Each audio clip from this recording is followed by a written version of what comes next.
Tələbəm Hüseyin bəylə bugün şəhər daxil sürmə dərsimizdəyik. Hüseyin bəy, bütün əməli başlı məsafə qət elədik. Səninlə Elmlər Akademiyası metro stansiyasının çıxışına başladıq. Şəhər sürmüşük. Hətta Neftçilər, Xalqlar metrosu, Qaraqarayev metrosu ətrafları sürmüşük. Qayıdırıq indi Ziya Binali prospektindən geriyə. Elmlərə doğru. Bax, qarşıda tunel gözləyirsən. Tunelə daxil olarkən yaxın işlər yandırmalısan. Bir də vuruşulur. Ay, sokağa indi yaxın işlərin yandı. Sən bir dəfə çevirdin, qaba işlərin yanır. Bir də çevirməlisən ki, yaxın işlərin yansın. İndi tunelə diqqətli olmalısan maksimum şəkildə. Ötmək qadağandır. Biraz artır. Biraz artır. Basarında çıxmasın, ötmək istəyir.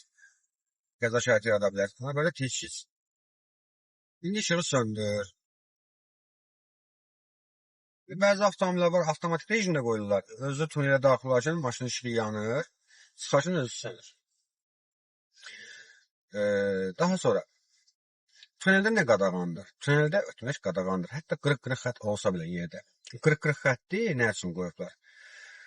Zolaq dəyişmək üçün, yandan keçmək üçün qoyublar. Ola bilər ki, məsəl üçün, zolaqı qoyun tuneldə bəyək. Məsəl üçün, sağ zolaqdakı maşın xarab olub qalıb zolaqda. Onun arxasına gələn maşın zolaq dəyişməlidirmi? Keçməlidirmi sol zolağa? Bax, ona görə qırıq-qırıq qoyublar. Bəzi insanlar var, deyir, qırıq-qırıq xətt varsa, ötə bilərək. Xeyr, elə bir şey yoxdur. Tuneldə sürmək qadağandır. Tuneldə arxa-arxaya sürmək qadağandır. Tuneldə U dönüşlər, yəni geri dönüşlər qadağandır. Tuneldə dayanmaq və durmaq qadağandır. Tuneldə iki əməliyyat edə bilərsən cərimə yemədən. Bir, məcbur dayanma. Məcbur dayanma hər yerdən mümkündür. Yəni, məsələn, maşınımız xarab oldu, qaldıq. Məcburən qaldıq da, keyfimizdən dayanmadıq, düzdürmü? Bu zamanda qəza dayanma işlərini quraşdırmalıyıq. Avtomobilə ən azı 30 metr aralıda. İntensivi çox olan küçədirsə, maşınlar çox gəlib gedirsə, 30 metrdən az məsafədə də quraşdıra bilərsən. Hətta avtomobil üzərində quraşdıra bilərsən.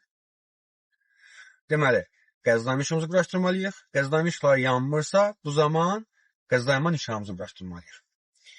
Daha sonra, tunelə bir də yandan keçmə əməliyyatı edə bilərsən.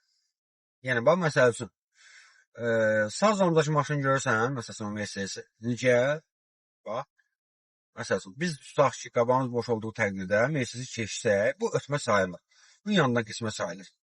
Biz solumuzdakı maşın bizi keçdi, görürsən, bu ötmədir. Bu yandan keçdi. Ötmənin iki şərti var. Bir, zolağını dəyişməlisən.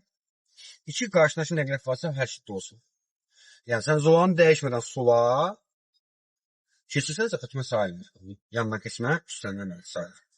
İndi hal-hazırda yenə tuneldəyik. Yaxın işlərimizi yandırmışsan, əksən. Sakin söndürməyi unutmamaq. Çünki sükanın işıqlı vaxtı işıqları yandırmaq qadağandır bizim ölkədə. Bəli, bəzi ölkələrdə var. Hətta yandırmasan qadağandır. Məsəl üçün, qonşu ölkə Rusiyada.